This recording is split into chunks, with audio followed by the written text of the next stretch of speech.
महाराष्ट्रात अनेक मुख्यमंत्री होऊन गेले आहेत आणि आपापल्या कारकिर्दीत प्रत्येकाने महाराष्ट्राच्या मानाच्या फेट्यात मोलाचे तुरे देखील खोसले आहेत। पण आजचे मुख्यमंत्री जरा वेगळे आहेत। नेत्यांची लग्न म्हणलं तर नुसता झगमगाट, रोषणाई आणि मोठमोठे लाईट्स असंच आपण आजकाल पाहतो। पण कोणाचा तरी साखरपुडा जेलमध्ये झाल्याचं तुम्ही ऐकलंय का? तर आज आपण जाणून घेणार आहोत महाराष्ट्राचे 9वे मुख्यमंत्री राहिलेले बाबासाहेब भोसले यांच्या येरवडा जेलमध्ये झालेल्या साखरपुड्याबद्दल। नमस्कार, मी सारिका आपल्या सर्वांचे प्राईम संवाद युट्यूब चॅनलवरती स्वागत करते। तर बाबासाहेब भोसले हे पेशाने वकील होते, मात्र स्वातंत्र्य मिळाल्यानंतर ते काँग्रेसमधून निवडणूक लढवू लागले आणि पुढे ते मुख्यमंत्री सुद्धा झाले। ते कसं हे आपण पुढे पाहणारच आहोत, पण तुर्तास जाणून घेऊया किस्सा बाबासाहेब यांच्या साखरपुड्याचा। तर झालं असं की बाबासाहेब प्रचंड हुशार, हसरं आणि अतरंग व्यक्तिमत्व। ते स्वातंत्र्य लढ्यात देखील सामील होते। भारत छोडो आंदोलनाच्या वेळी त्यांना 1.5 वर्ष कारागृहवास देखील झाला होता। स्वातंत्र्य सेनानी आणि काँग्रेसचे पुढारी असणारे तुळशीदास जाधव यांचे ते शिष्य होते। पुढे तुळशीदास यांची कन्या कलावती हिच्याशी बाबासाहेबांचा विवाह ठरला।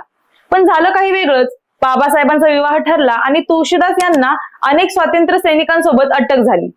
तुळशीदास यांची इच्छा होती की पुढे काय होईल ते माहित नाही, मात्र साखरपुडा आपल्या नजरेसमोर व्हायला हवा आणि याचमुळे ब्रिटिश सरकारच्या देखरेखीखाली येरवडा जेलमध्ये साखरपुडा आयोजन करण्यात आलं आणि याच प्रकारे बाबासाहेबांचा साखरपुडा त्यांच्यासारखाच अगदी आगळा वेगळा ठरला आणि वेगळ्या पद्धतीने पार पडला। पुढे त्यांच्या लग्नाच्या वेळी तुळशीदास यांची सुटका झाली होती आणि बाबासाहेबांचा विवाह गांधीवादी पद्धतीने पार पडला।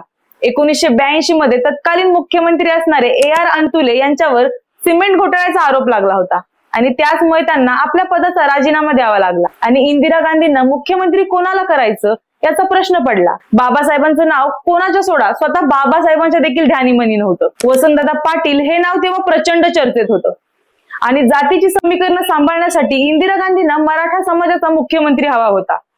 मात्र वसंतदादा यांची स्वतःची अशी वेगळी विचारसरणी असल्यामुळे इंदिरा गांधींनी त्यांच्या नावाचा विचार केला नाही। अनेक दिग्गज नेते असताना देखील बाबासाहेबांना मुख्यमंत्री बनवण्याचा निर्णयाने सगळ्यांनाच अगदी आश्चर्याचा धक्का दिलेला।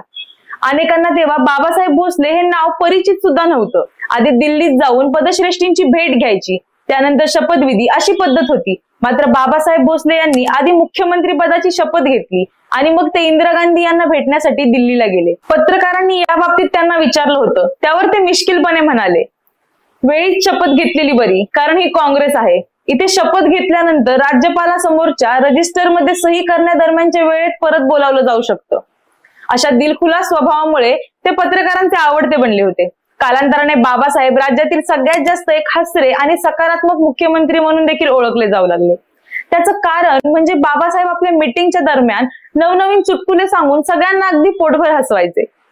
वातावरण आनंदी असेल आणि प्रत्येक माणूस आनंदी असेल तर काम नक्कीच ठीक होतात असं त्यांचं मत होतं। 21 जानेवारी 1982 ते 9 फेब्रुवारी 1983 काळात बाबासाहेब केवळ 377 दिवसांचे मुख्यमंत्री होते। याच काळात बाबासाहेबांनी स्वातंत्र्य सैनिकांना पेन्शन, 10वी पर्यंत मोफत शिक्षण असे अनेक यशस्वी योजना राबवल्या, ज्या आजही अस्तित्वात आहेत।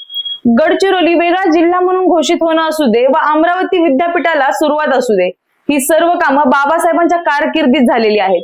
महाराष्ट्रातील लाखो भाविकांचे श्रद्धास्थान असलेल्या पंढरपूर मंदिराचा कायदा देखील बाबासाहेबांनी तयार केला होता। बाबासाहेब भोसले हे उच्च शिक्षित होते।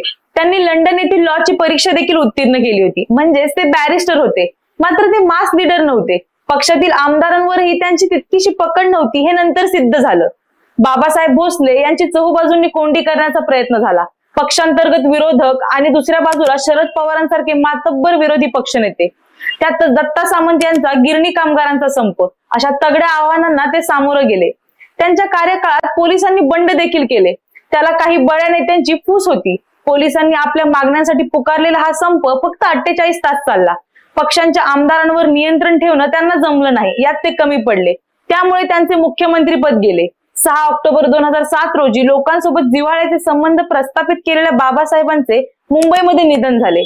अचानक भेटलेलं मुख्यमंत्री पद जरी असलं तरी त्यांचं काम शाश्वत आणि न विसरण्यासारखं आहे। बाबासाहेबांच्या साखरपुड्याचा किस्सा तुम्हाला माहित होता का? कमेंट बॉक्स मध्ये नक्की सांगा आणि प्राईम संवाद चॅनलला सबस्क्राईब करायला विसरू नका। धन्यवाद।